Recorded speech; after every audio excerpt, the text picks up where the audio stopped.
Hey man, I just wanted to put together this little video to show you how I've got mine set up, my Vox and my Area 419 mount.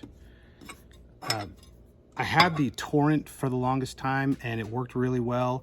The main reason that I switched to the Area 419 is because the new bolt rifle I'm building, that the 6.5 Creedmoor, is going to have an Area 419 Hellfire muzzle brake, and in order for you to use that, you have to use the Area 419 Hellfire taper mount.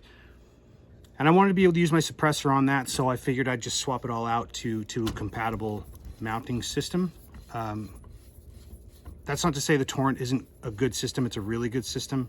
It just wasn't compatible with the muzzle brake that I was using for PRS, and they don't have a removable muzzle brake the way the Area 419 does. And the muzzle brakes won't fit into the front baffle on this thing. The blast baffle will knock into them before it can tighten up, so that's a no-go.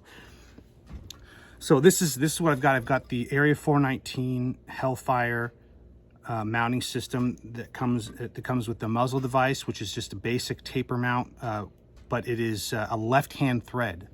The threads here. Yeah, I'm trying to line this right here. There we go. Those threads are all reversed left-handed thread, so that the stupid bipod. So that when you go to loosen this, if it's carbon locked and you're like, oh crap, I'm gonna have to wrench on it, you won't have to worry about the collar coming out of the can or the muzzle device coming off the barrel. You could wrench on this with a breaker bar till the cows come home, and all it's going to do is tighten this onto the can and tighten this onto the brake or onto the barrel until it comes loose, until the actual can comes loose. So that was one of the things I really liked about it. The other thing I like about it is it's got a really wide taper face, which makes for very consistent point of impact shift. When you're pulling the can off and putting it back on, those wide taper interfaces really add to the consistency of how it impacts the shift of the point of impact. I also have the little linear compensator, which is basically just a flash can, and I just toss that on here.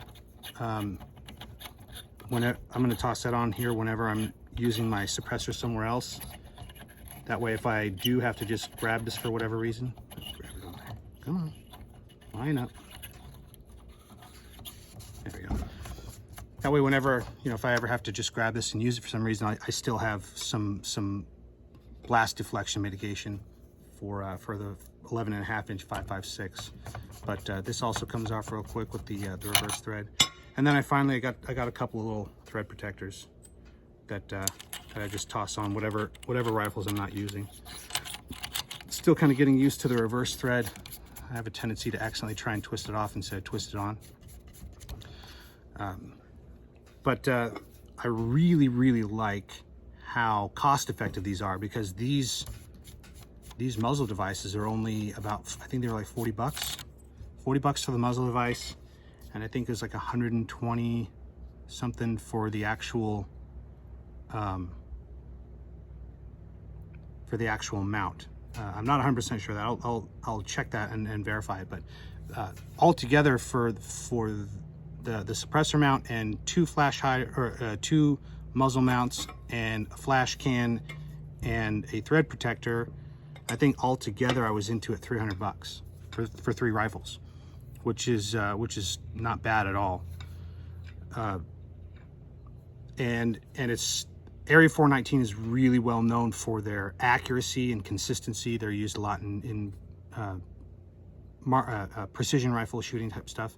I wasn't sure how these things worked as far as running on an 11.5 carbine like this bad boy, but from what I've seen and what the other people that own these, that have used them on these kind of short barrel, high volume fire type rifles, they seem to work really well. So that reassured me when I was going into it.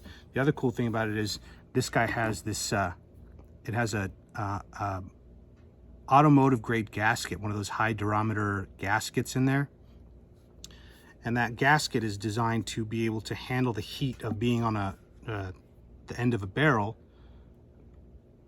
but create a superior gas seal, like a complete 100% gas seal before the taper even comes into contact with the mount. So I'm excited. I think it's going to be really, really good as far as gas efficiency goes. I think it's going to be accurate. It's economical, and it's durable, and that's kind of what I like about it. That's not to say that there aren't other options, other good options in the 1.375 by 24 space. The Torrent is awesome. The way it's set up is really cool. The locking tab is really cool.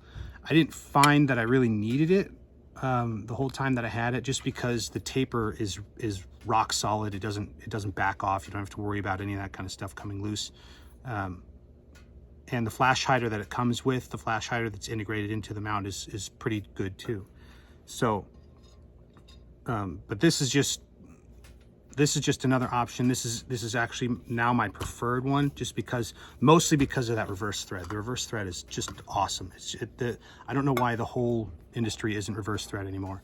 It just doesn't make sense that you don't have more people out there doing it.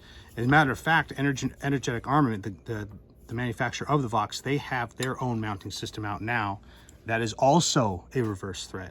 Their Centrix mount, it's very similar to this, only instead of having those really fine precision threads, it has really big, thick, coarse Acme threads, so it spins on really fast and it spins off really fast.